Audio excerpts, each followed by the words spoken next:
So tell me, who, a week today is going to the cinema to see The Hunger Games, The Ballad of Songbirds and Snakes? Because I don't think I will be. In fact, actually, I know I won't be. I'm not a fan of The Hunger Games in general, just to be clear about that. I think I said that the other day, but I don't like it. For me, it's too much like Battle Royale. There is too much like Battle Royale. But, Rotten Tomatoes or Rotten Tomatoes, I'm guessing it's Rotten Tomatoes because I think it's an American website, have given the tomato meter 67%. And it has 45 reviews. It's a 2-hour and 45-minute film. Does it really need to be that long? Crikey. I didn't realize it was that long. So it's got 67% on the tomato meter. Whichever one you say. Oh my gosh.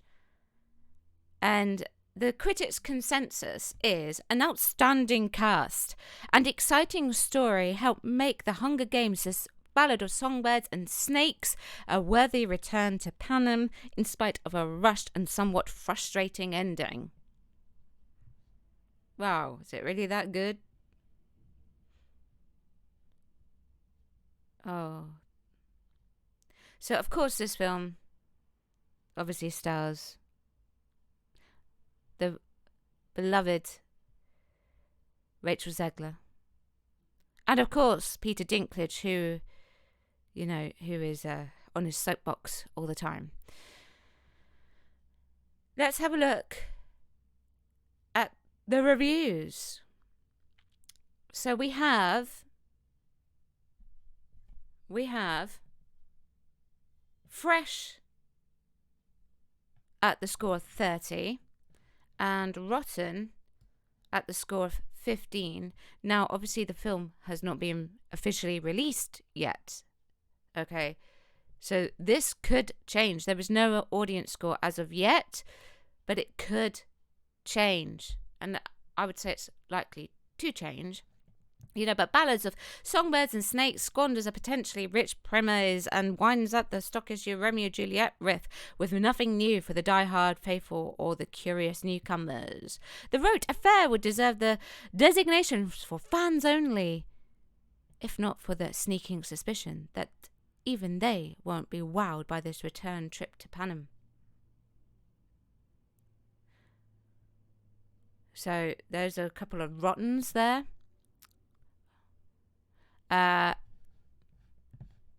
Whether the Ballad of Songbird and Snakes is enough to relight those embers remains to be seen, but it's a reminder of how good a platform they offered young actors. It is a ritual worth returning to. Now, I'm not going to lie, it does give jobs to young actors. I'm all for giving jobs to young actors. But, you've got to know when to stop, and some of these franchises just don't know when to stop. Marvel, Disney. Just saying. Die-hard fans of The Hunger Games will find a lot to enjoy, and the film is definitely more entertaining than the Mockingjay films. The Ballad of Songbirds and Snakes remains an engaging, if overlong. So you think it's overlong? Gosh, watch that. Doesn't quite justify its existence. And then this person says, I left the screening feeling like I needed a prequel to this prequel, so I would finally understand who the film's protagonist actually is. Well, that says a lot about the actual writing then. So if you can't get who the actual protagonist is, then, the writing clearly isn't up to standard. But this is what the newspaper, The Guardian, thinks of it. It's a 1 star. It's a 1 star. The Hunger Games, The Ballad of Songbirds and Snakes review. Back to an Empty Future. You'd be better off watching Back to the Future then. That's a million times better. It's easy to lose the will to live halfway through the title. Never mind, it is a long title, I'm not going to lie. Never mind the actual film in all its exhaustive, convoluting silliness. This is a pointless new iteration of IP content from the Hunger Games franchise based on the Suzanne Collins, because Suzanne Collins is the first person to ever write female characters that go against something. YA bestsellers, which over 4 movies from 2012 to 2015. Was it really 4? I thought it was 3. Confirmed the superstar status of Jennifer Lawrence, playing the defiant heroine Katniss Everdeen, one of the starving people in a dystopian future state forced to take part in a bizarre televised survival contest. That initially fierce film series was subject to the law of diminishing returns, but they never quite diminished to 0. For this prequel, however, taken from Collins' 2020 novel of the same title, the interest, the dramatic momentum and energy have frankly expired, and all we have are the ridiculous outfits, the hallucinatory hairstyles, the zero suspense action sequences, the standard issue of CGI city landscapes, the non-satirical flourishes about media control and Rachel Zegler. Oh, and her. Sorry.